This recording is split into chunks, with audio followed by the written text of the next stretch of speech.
বলেন চাই?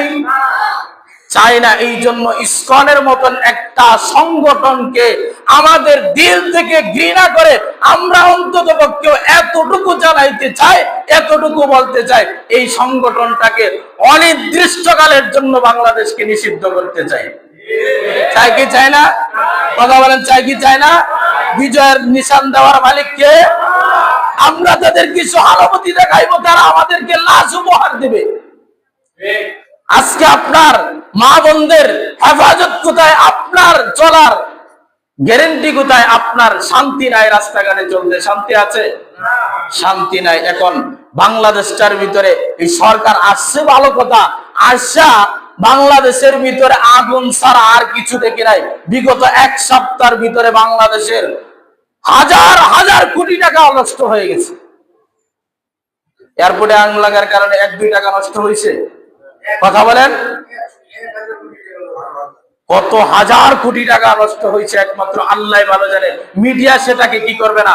প্রচার করবে না। মিডিয়া সেটাকে জানাইবে না। কয়েকজন 12 জন মারা গেলে কয়েকজন মারা গেছে।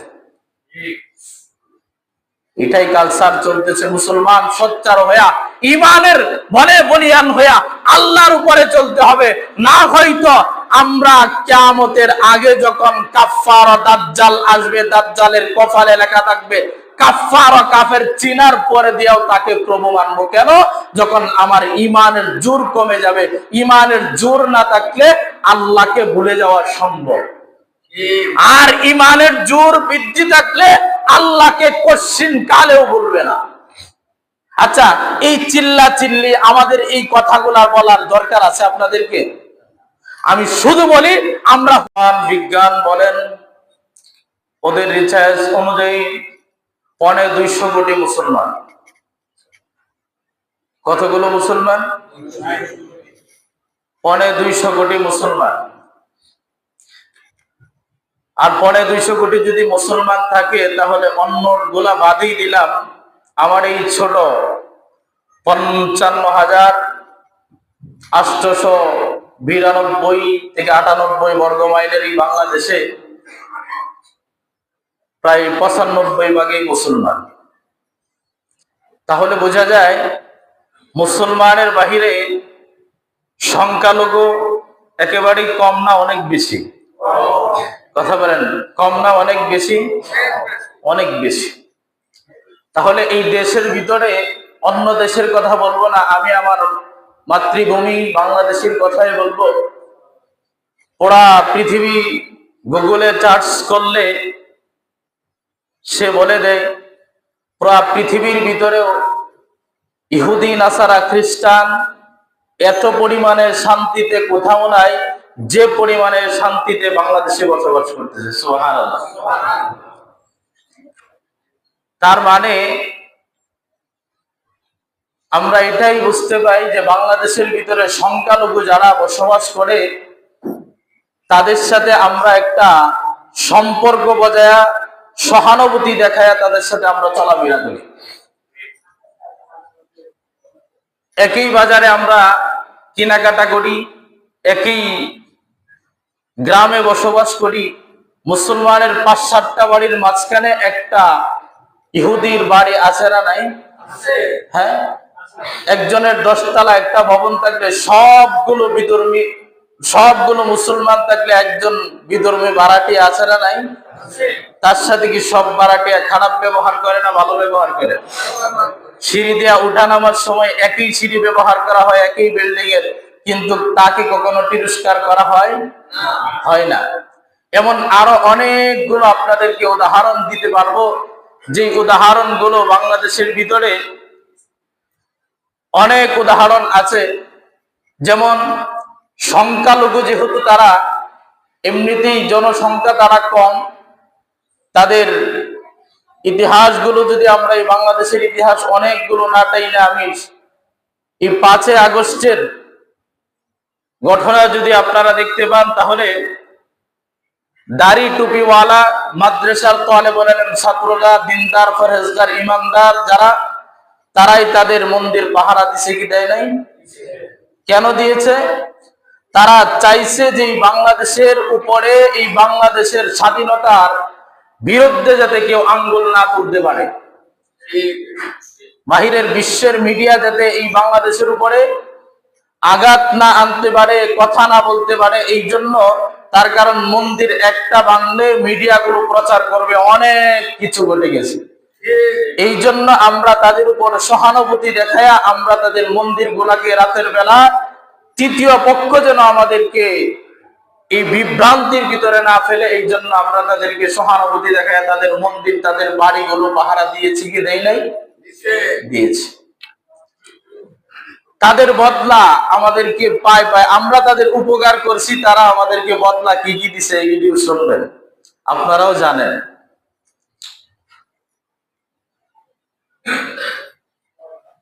বাংলাদেশের ভিতরে সবচেয়ে একটা একের পর এক চাপ এই দেশটাকে আমি তো একটা সেনা প্রধানের কথা, ওনার লম্বা একটা কথা শোনার ভিতরে একটা ছোট কথা এখান থেকে ভালো লাগছিল, যে দেখেন উনি সাংবাদিককে বলতেছে যে পৃথিবীর কোন মানচিত্র এত আঁকা বাঁকা নাই, বাংলাদেশের মানচিত্র যেত এত আঁকা বাঁকা আছে।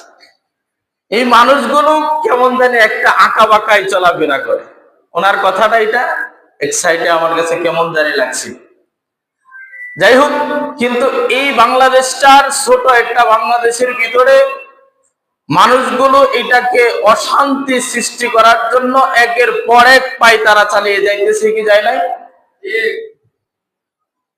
এই বাংলাদেশের ভিতরে মুসলমানদের ভিতরে যে পরিমাণ সংগঠন আছে পৃথিবীর কোন বিশ্বে এই পরিমাণ সংগঠন নাই। বাজার কমিটি, টয়লেট কমিটি, এই কমিটি সেই কমিটির কোনো কি নাই, অভাব নাই, পদের কোনো অভাব নাই।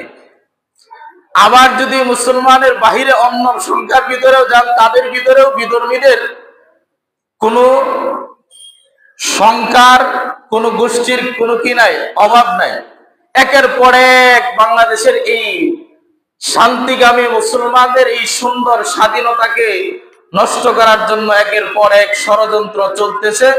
চলতে চলতে এখন বাংলাদেশের উপরে দীর্ঘ সময় পাড়ি দিয়ে 1972 সাল থেকে আস্তে আস্তে আমাদেরকে এখন মাথার উপরে বাংলাদেশে গাড়ে চেপে বসে ইসকন নামক একটা সংগঠন।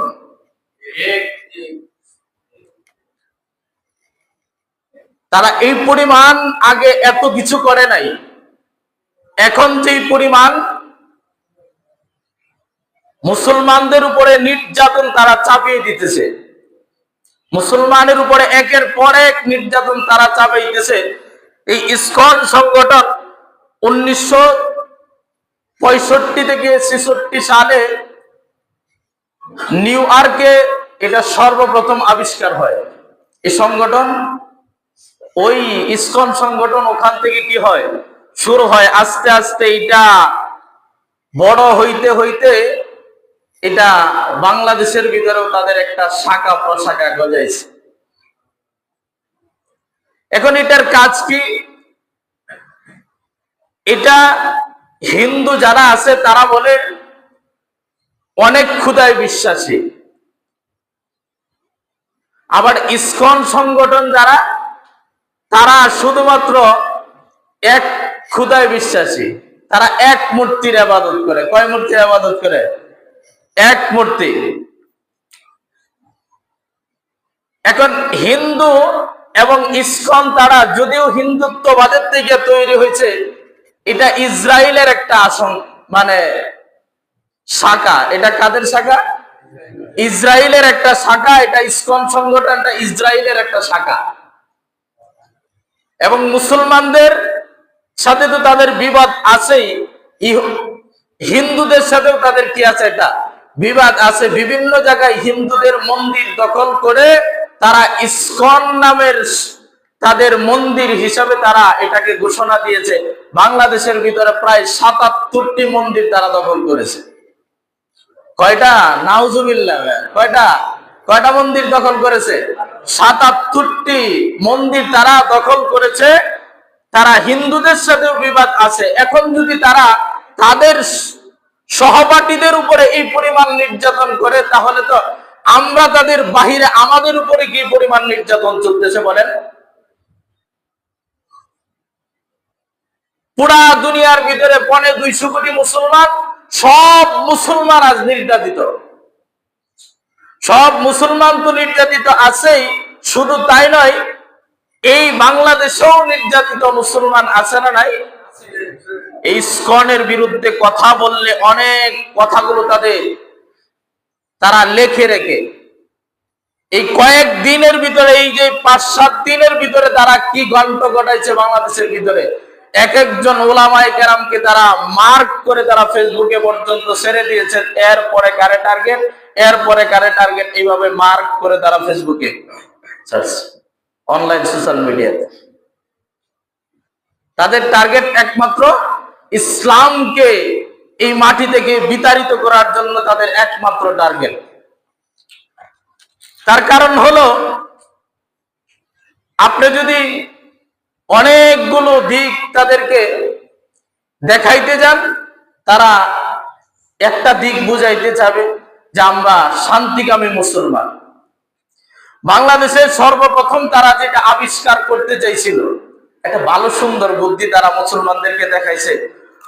অনেক মায়েরা আছে, তাদের সন্তান জন্মগ্রহণ করলে সন্তানকে তাদের কষ্টের কারণে অথবা স্তন থেকে দুধ আসে না, এই জন্য আমরা হিউম্যান মিল্ক একটা ব্যাংক তারা কি করছে, আবিষ্কার করছে। মহিলাদের দুধ এই জায়গায় সংরক্ষিত করা হয়, নাউজুবিল্লাহ। তারা এইভাবে একটা মিডিয়াকে বুঝাইছে যে বাচ্চাকে দুধ খাওয়ানোর জন্য মার দুধটা যেহেতু পুষ্টিকর, এই জন্য তারা একটা ব্যাংক আবিষ্কার করে তারা এই জায়গার ভিতরে কি করছে, দুধকে সংরক্ষণ করে এখান থেকে যাদের বাচ্চার দুধের প্রয়োজন, মায়ের দুধ কিনে এনে খাওয়াইতে পারবে, বলেন নাউজুবিল্লাহ। আমি তো গেছে শুক্রবারে আপনাদেরকে মানুষের ঈমান নষ্ট করার অনেকগুলো কারণ বলছি। সর্বপ্রথম তারা যে এটা করতে চাইছে, হিউম্যান মিল্ক একটা ব্যাংক যেটা আবিষ্কার করতে চাইছে, আর পরবর্তীতে বন্ধ হয়ে গেছে। এখন বলেন, আপনি আপনার স্ত্রীর দুধ ওই জায়গার কথার কথা বিক্রি করলো, ওরা সংরক্ষণ করে নিয়ে গেল। এখন এই দুধটা অন্য কোনো বাচ্চা খাওয়ার সাথে সাথে এই বাচ্চাটা কি হবে, এই মহিলার দুধ সন্তান হবে কি হবে না? দুধ হবে না। এখন আপনার এই স্ত্রীর স্তনের দুধ কোন সন্তান খেয়েছে আপনি জানেন? এখন ঘটনাক্রমে যদি আপনার সন্তান এবং ওই সন্তানকে বিবাহে আবদ্ধিত করতে চান, আপনি তো আর জানেন না, তাহলে দুধ ভাই দুধ বোন বিবাহ করা জায়েজ আছে না হারাম? কথা বলেন, হালাল না হারাম? হারাম। এই সম্পর্কটা যখন আস্তে আস্তে এইভাবে চলতে থাকবে আর এইভাবে গুনাহ মানুষ করতে থাকবে, আস্তে আস্তে এই গুনাহের কাজে দাবিত হইতে হইতে এক পর্যায়ে মুসলমানের ঈমান নষ্ট হয়ে যাওয়ার আশঙ্কা থাকবে কি থাকবে না? আশঙ্কা থাকবে। আমরা তাদের মন্দির পাহারা দিয়েছি, আমরা তাদেরকে এত সহানুভূতি দেখাইছি, তারা আমাদেরকে কি উপহার দিয়েছে তার কারণ আপনারা তো জানেন। 5 আগস্টের পরে কি করলো? চট্টগ্রামের ভিতরে সাইফুল ইসলাম নামের একটা আইনজীবীকে প্রকাশ্যে দিবালোকে কুমায় হত্যা করছে, কি করে নাই? কথা বলেন, হত্যা করে কি করে নাই? এই হত্যার বিচার আজও পর্যন্ত হয় না এই বাংলার জমিনে।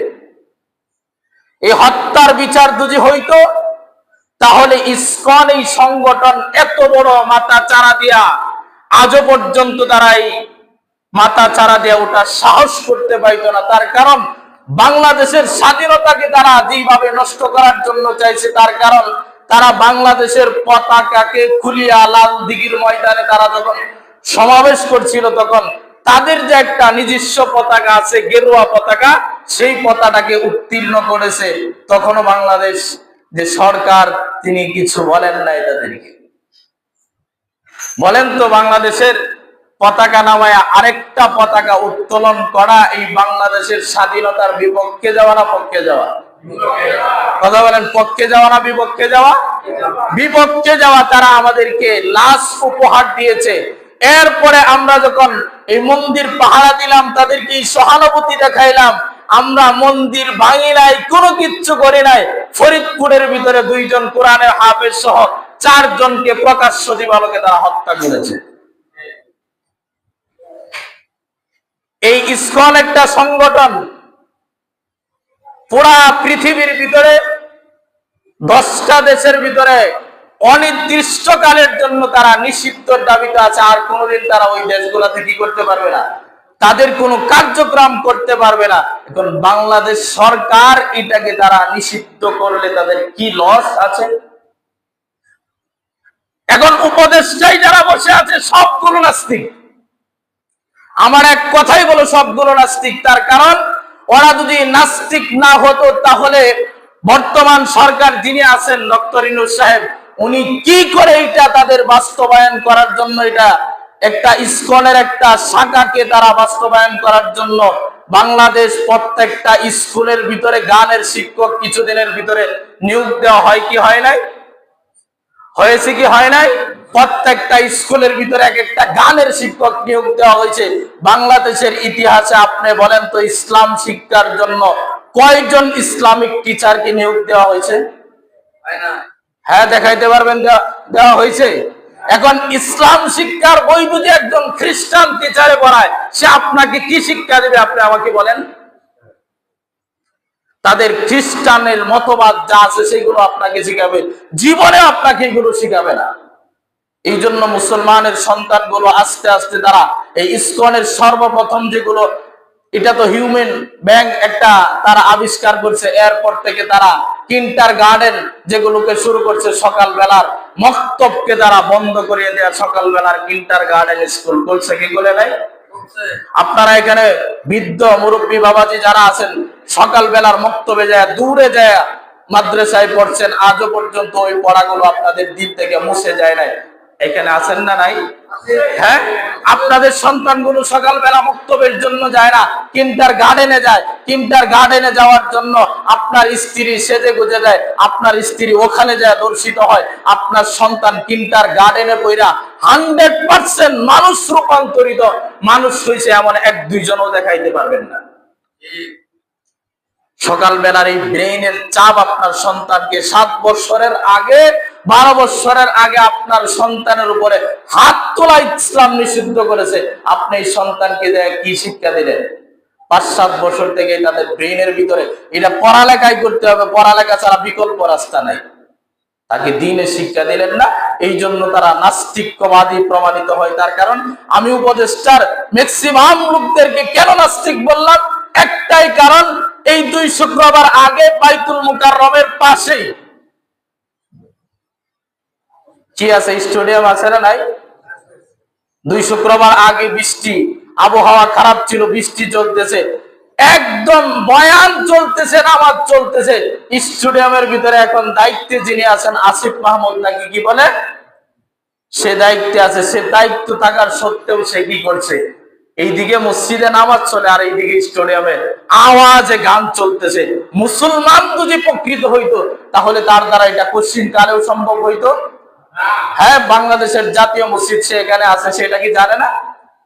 জানে। তারা তারা চালাইতেছে কি করে মুসলমানদেরকে এগুলো করা যায়। তার কারণ আপনি একটা খ্রিস্টানের উপরেও হাত তুলে নাই। পাহাড়িতে কিছুদিন আগে খাগড়াছড়িতে যে ঘটনাগুলো করছে এগুলো তো আপনারা জানেন। একটা খ্রিস্টান মহিলা দর্শিত হয় নাই, তারপরেও গ্রামের কয়েকশো বাড়িঘর মসজিদ মাদ্রাসা ভেঙে সারকার করে দিয়েছে। তারপরে মুসলমান চুপ করেছে, কথা বলছে? কথা বলেন, কথা বলছে কেন বলে নাই? যদি বলে তার কারণ বলার পরে দেয়া, এমনিতেই তো বিশ্বের সকল মিডিয়া প্রচার করতেছে বাংলাদেশের ভিতরে সংখ্যালঘু যারা আছে তারা শান্তিতে নাই, তারা খুবই অশান্তিতে আছে। আপনি বলেন আমাদের চলা আর মিডিয়ার প্রচার কি এক? কথা বলেন, আমাদের চলা আর মিডিয়ার প্রচার কি এক? আমাদের চলা আর মিডিয়ার প্রচার এক না, একের পর এক আমাদের উপর এইভাবে নির্যাতন করা হইতেছে। তার কারণ টঙ্গীতে একজন বয়োজ্যেষ্ঠ ৭৫ বছর বয়সের একজন মুরব্বী, শুধুমাত্র ইসকনের কিছু কথা উনি বলার কারণে ওনাকে গুম করে এই যে কয়েকদিন, একটা দিন পর্যন্ত ওনাকে ৭৫ বছর বয়সে একজন আলেমকে তারা গুম করে নেয়া কি পরিমাণ নির্যাতন করেছে একমাত্র বলার ভাষাই নাই। কি পরিমাণ নির্যাতন করেছে উনি তো ওনার বক্তব্য দিয়েছেন, কি আপনারা এটা শুনলে চোখের পানি ধরে রাখতে পারবেন। সর্বশেষ ওনাকে পঞ্চগড়ে পাওয়া গেছে। কেন আজকে আমরা যদি হুজুর হওয়ার পরে দেও, ইসলামের দ্বারক বাহকের দায়িত্ব নেওয়ার পরে দেও, আমরা যদি শান্তিতে বসবাস করতে না পারি, আপনারা পারবেন? হ্যাঁ পারবেন? পারবেন না। তার কারণ হইল যতগুলো রাষ্ট্রের ভিতরে কি হয়েছে, খ্রিস্টানের মতবাদ বাস্তবায়ন করছে, ততগুলো দেশের ভিতরে মা বোনরা দর্শিত হয়েছে। মা বোনরা দর্শিত হয় কি হয় নাই? হ্যাঁ, মা বোনরা দর্শিত হয়েছে, হাজার হাজার মা বোনরা দর্শিত। এখন তো এটা বাস্তবায়ন করার জন্য ইহুদি কিছু ছেলে ছেড়ে দিয়েছে, খ্রিস্টানদের কিছু ছেলে দিয়েছে, টাকার বিনিময় মুসলমানদের মেয়েদেরকে লুবে লালসে ফালায়া তাদেরকে যেভাবেই কলে কৌশলে হোক তাদেরকে প্রেমের ফাঁদে ফালায়, তাদেরকে বিবাহর আশ্বস্ত কইরা তাদেরকে নির্যাতন করবা। আর তাদেরকে এইভাবে আইনা গেছে বৎসরেও কত তারিখে জানি আমাদের বাংলাদেশের ৫৫ জন মহিলাকে ভারতের একটা পতিতালয়ে বিক্রি করে দেওয়া হয়েছে। কতজন মহিলা? ৫৫ জন মহিলাকে ভারতে বিক্রি। এবার চিন্তা করেন, আপনার সামনে যদি আপনার মাকে দর্শিত করা হয়, আপনার সামনে যদি আপনার সন্তানটাকে দর্শন করা হয়, আপনি ঠিক থাকতে পারবেন? কথা বলেন, ঠিক থাকতে পারবেন? কালিয়াগঞ্জে মাদ্রাসার একজন ছাত্রীকে ৩ দিন পর্যন্ত বেঁধে গণ দর্শন করা হয়েছে। আজও পর্যন্ত প্রকাশ থাকার পরেও, সবকিছু জানা সত্ত্বেও পুলিশ তাদেরকে পাহারাদারি করে, তাদেরকে কন্ট্রোল করে, কিন্তু এই দিবালোকে এই দর্শনগুলোর বিচার বাংলার জমিনে হয় না। কেন হয় না, কি কারণে হয় না, এগুলো আমার বুঝে আছেন আল্লাহ মালুম। আল্লাহ ভালো জানেন, আল্লাহ ভালো জানেন। তার কারণ নির্যাতন একের পর এক নির্যাতন আসতে থাকবে। আর এই নির্যাতন আসার মানেই আমরা হেরে যাব এইটা না, আমরা হেরে যাব এইটা না, এটার বিজয় স্বয়ং রব্বুল আলামিন আমাদেরকে বিজয় দিয়ে দিবে। ইসলামের বিজয় কে দিয়ে দিবে? কথা বলেন না। আমি আপনাদেরকে রসুলের জীবনী শুনাইছি। 13 বছর পর্যন্ত রসুল নির্যাতিত হওয়ার পরে দেয়া মদিনায় যাওয়ার পরে আল্লাহ তাআলা আয়াত নাজিল করে জানায়া দিলেন, পয়গম্বর এবার যারা আপনার উপরে হাত তুলতে আসবে একটারেও ছাড়বেন না, প্রত্যেকটাকে কুচু কাটা করে দিবেন। এটা কার বিধান? কথা বলেন, কার বিধান? কথা বলেন। আল্লাহ পাক রব্বুল আলামিনের বিধান। তার কারণ মদিনায় মুহাম্মদুর রাসূলুল্লাহ সাল্লাল্লাহু আলাইহি ওয়াসাল্লাম হিজরত করে আসার পরে দেয়া দীর্ঘ লম্বা সময় বসবাস করে হঠাৎ করে মদিনার সাহাবীদেরকে নিয়ে মুহাম্মদুর রাসূলুল্লাহ মক্কায় উমরা করার জন্য যাবে। ইতিমধ্যে যায় ওসমান রাদিয়াল্লাহু আনহুকে আগে পাঠিয়ে দিলেন, যাও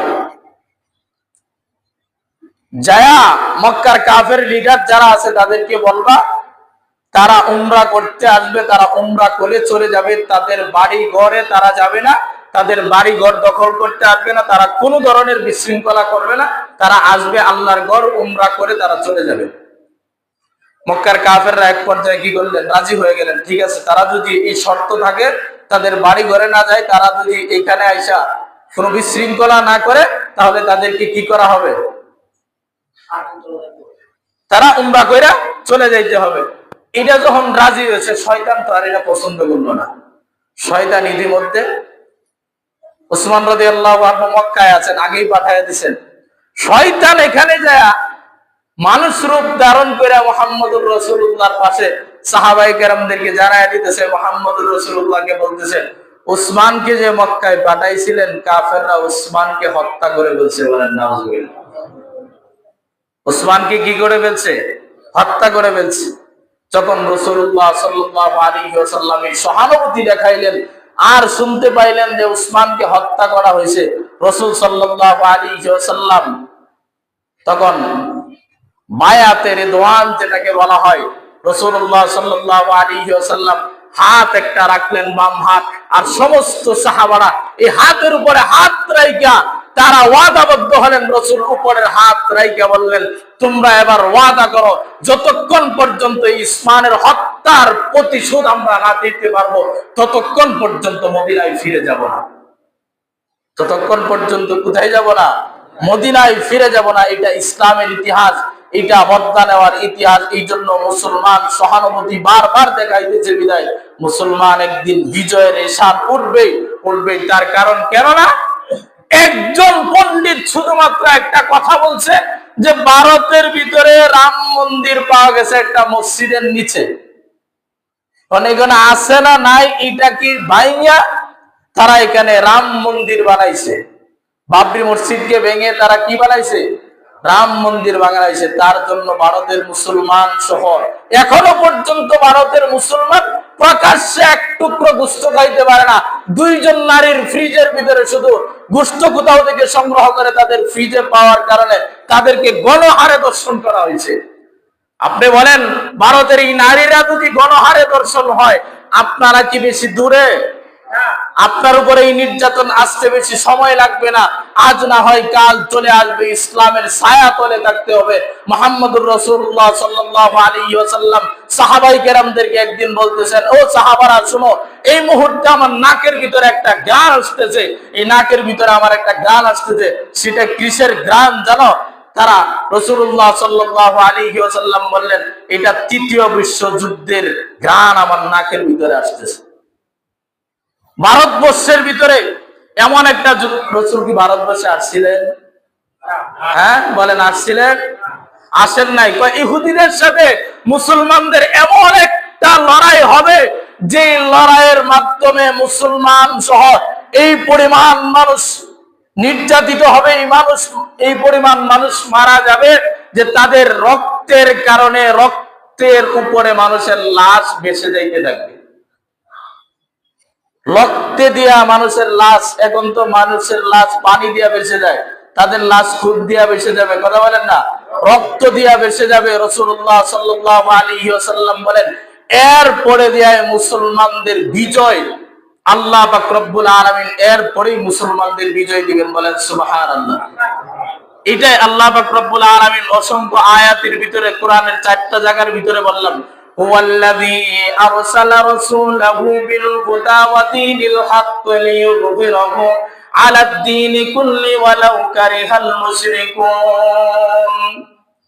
পৃথিবীর ভিতরে যত নাস্তিকবাদী বসবাস করে, যত খ্রিস্টান আছে, তারা তোমাদের কোশ্চিন কালেও বন্ধু হবে না। তারা তোমাদের বন্ধু হবে না। তাদের থেকে দূরে চড়ার চেষ্টা করবা। তারা তোমাদেরকে সহানুভূতি দেখাইবা, তোমরা তাদেরকে সহানুভূতি দেখাইবা।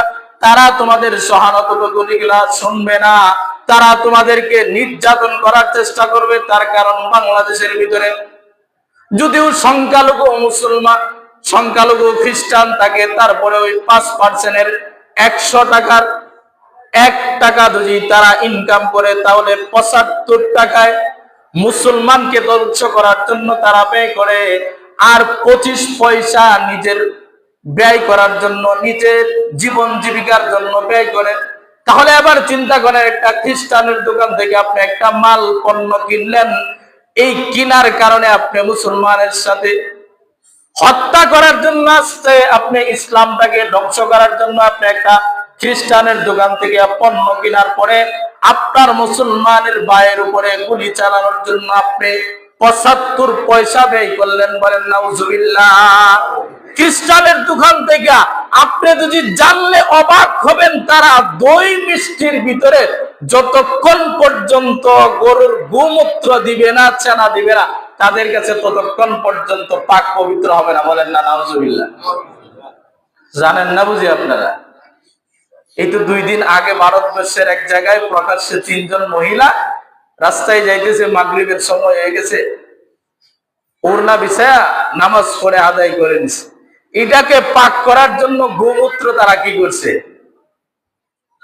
এটার ভিতরে সিটা, এটারে তাদের যে আকীদা আছে, আকীদা ভাবে এটাকে পাক করার চেষ্টা করছে। শুধু তাই নয়, আরো কিছু আমার কাছে এগুলো তথ্য আছে, আমি জানি। তো ওই যে তাদের একটা বক্তব্য আছে, গোপনে পদ্মা বলবুটে। তাদের সমাজের ভিতরে, তাদের সংসারের ভিতরে কোন সন্তান যদি একটু দুষ্টামি করে বেশি, এটা একটা বদনজর থাকে, দুষ্টামি করে না, এটারে গোবর গুলায়া, একটা বালতির ভিতরে গোবর গুলা এটারে ইটা দিয়ে ফালাই দিব, ফালাই দিয়ে পরে আবার নিয়ে পরিষ্কার করে নিব, কয়টার চরিত্র বলে ভালো হয়ে গেছে, বলেন নাউজুবিল্লাহ। গোমূত্র দিয়ে কোনোদিন চরিত্র পরিবর্তন হয়? যারা গোমূত্র খায় তাদের চরিত্র কোনোদিন পরিবর্তন হবে না।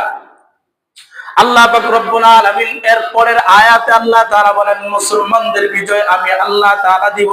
ইউরিদুনা লিইউতফিউ নূরাল্লাহি বিআফওয়াহিহিম, আমি আল্লাহ পাক রব্বুল আলামিন মুসলমানদেরকে একের পর এক বিজয়ের নিশান আমি আল্লাহ তাআলা দিব। কেন দিব? মুসলমানরা তোমরা কখনো খ্রিস্টানদের নির্যাতনে তোমরা ভীত হয়ে যাও না, ভীত হয়ে যাও না। ওয়ালা ইউতিম্মু নূরিহি ওয়ালাউ কারিহাল মুশরিকুন, তোমরা তাদের ভয় দেখে, তাদের এই অস্ত্র সহ্য দেখে তোমরা ভয় পেও না। আমি আল্লাহ পাক রব্বুল আলামিন ওয়াদা করলাম যতই তোমরা নির্যাতিত হইবা, যতই কিছু করবা, ইসলামের বিজয় একমাত্র রক্তের দিয়াই। আর যতক্ষণ পর্যন্ত ইসলামের গাছের গোড়ায় যতক্ষণ পর্যন্ত শাহাদাতের রক্ত দিবা না, ততক্ষণ পর্যন্ত আমি আল্লাহ পাক রব্বুল আলামিনের ইসলামের বিজয় দিব না। ইসলামের বিজয় আনতে হলে ইসলামের গাছের গোড়ায় রক্ত দিতে হবে, রক্ত দিতে হবে। আজকে ইসলামের দাবিতে অন্তত পক্ষেও আমরা এতটুকু নিজের জীবন থেকে এতটুকু কথা বলতে পারি, আমার মা বোনের ইজ্জত রক্ষার জন্য যদি আমার যেখানে যেতে হয়, আমার যদি ইসলামের শাহাদাতের ডাক আসে, তাহলে শাহাদাতের জন্য, ইসলামের জন্য জীবন দিতে রাজি আছি না ইনশাআল্লাহ। আল্লাহ তাআলা সবাইকে কবুল করুক। তার কারণ রাসূল বলছে, তৃতীয় বিশ্বযুদ্ধের ভিতরে মুসলমানরা তিনটা ভাগে বিভক্ত হয়ে যাবে। এক ভাগ আল্লাহর জন্য, শাহাদাতের জন্য, জীবন দেওয়ার জন্য প্রস্তুত হয়ে যাবে, তাদেরকে আল্লাহ পাক রব্বুল আলামিন বিনা হিসাবে জান্নাত দিয়ে দিবে, বলেন সুবহানাল্লাহ। আরেকবার বলবে যে কোন দলে যাবো, কোন দলে যাবো, না জানি কি হয়, যাইলেই বা কি হবে, এমন মানুষ আমাদের সমাজে আছে না নাই? হ্যাঁ, হকের পথে চলবে না, বিধর্মীদের সাথে চলার চেষ্টা করবে। তার কারণ আরেক দল আছে, দেখা যাক কি হয়, পরে দেখি। তার কারণ সে মনে মনে ভাবতেছে যেদিকে বৃষ্টি সেদিকে ছাতি ধরবো, যেদিকে বিজয় হবে সেদিকে যায় তাল মিলায় দিব। মুসলমানদের ভিতরে যারা দ্বিতীয় পক্ষ হবে তারা যায় এমন করবে, তারা যায় বলবে এই যে দইরা দিতেছি তাদেরকে হত্যা করো, আবার মুসলমানদেরকে বলবে আমরা তোমার সাথে আছি, বলেন নাউজুবিল্লাহ। যখন মুসলমানদের বিজয় হবে, রাসূল বলেন যখন মুসলমানদের বিজয় হবে, তখন ইহুদি নাসারা খ্রিস্টান একটাও পালিয়ে থাকতে পারবে না। ইহুদি নাসারারা তারা পাথরের চিপায় যায় পালানোর চেষ্টা করবে, গাছের আড়ালে যায় চেষ্টা করবে। মুহাম্মদুর রাসূলুল্লাহ বলেন, আল্লাহ পাক রব্বুল আলামিন পাথরের জবান খুলে দিবে, পাথর ডাইকা বলবে আমার পিছনে ইহুদি লুকায় আছে, গাছ বলবে আমার পিছনে ইহুদি লুকায় আছে, একে হত্যা করে নাও, একে হত্যা করে নাও, এরপরেই তোমাদের বিজয় আসবে। রাসূল বলেন ওরা একটা গাছ লাগাইবে, এইটার পিছনে ওরা লুকানোর চেষ্টা করবে, পৃথিবীর সব গাছ সমস্ত মাখলুক বলে দিবে, শুধুমাত্র একটা গাছ বলবে না যে আমার পিছনে আছে, বলেন নাউজুবিল্লাহ। এই জন্য তারা তুলসী এবং আরেকটা গাছ পূজা করে, কি করে না? এক কথা বলেন, একটা গাছের পূজা করে, ওদের ভাষায় কি জানি বলে, ভুলে গিয়েছিলাম নামটা। ওই গাছটার পূজা করে তারা, এই গাছের নিচে লুকাবে তারা, তখন ওই গাছটা বলবে না। রাসূল এই হাদিসের ব্যাখ্যা ইশারা দিয়ে বুঝাইলেন, তার মানে বুঝবা যে অন্য গাছে যদি না বলে যে আমাদের পিছনে নাই, তাহলে বুঝবা যে তারা এই গাছের নিচে আছে, এখানে যারা বিকল্প রাস্তা, তাদের পালানোর জায়গা থাকবে না। তখন সমস্ত মাখলুক বলে দিবে আমার পিছনে আছে। মুসলমানদের বিজয় কে দিবে? কে দিবে? কথা বলেন না। আল্লাহ দিবে। এই বাংলাদেশটাকে অশান্ত করার জন্য ভারতের যত ধরনের শক্তি আছে সমস্ত শক্তি ব্যয় করেছে। আমি যদি বললে আপনাদের অনেকের গায়েও লেগে যেতে পারে,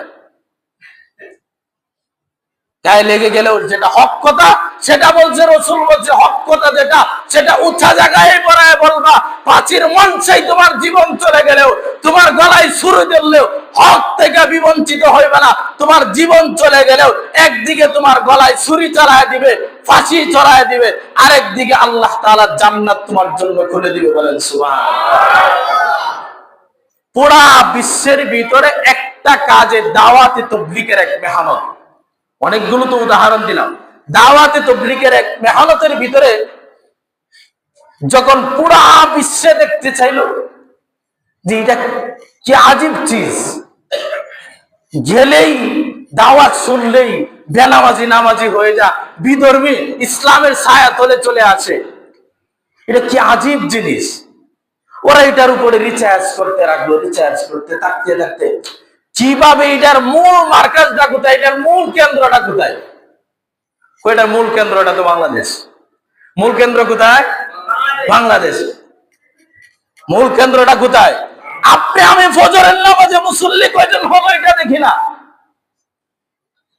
ইহুদিরা ছাড়া খ্রিস্টান তাদের মিডিয়ার, তারা অন্তত পক্ষে এটা দেখে যে জুমার নামাজ আর ফজরের নামাজের মুসল্লি কয়জন হয়। কয় শুক্রবারে তো 6 তালা লাগাত বইরে জায়গা দেওয়া যায় না।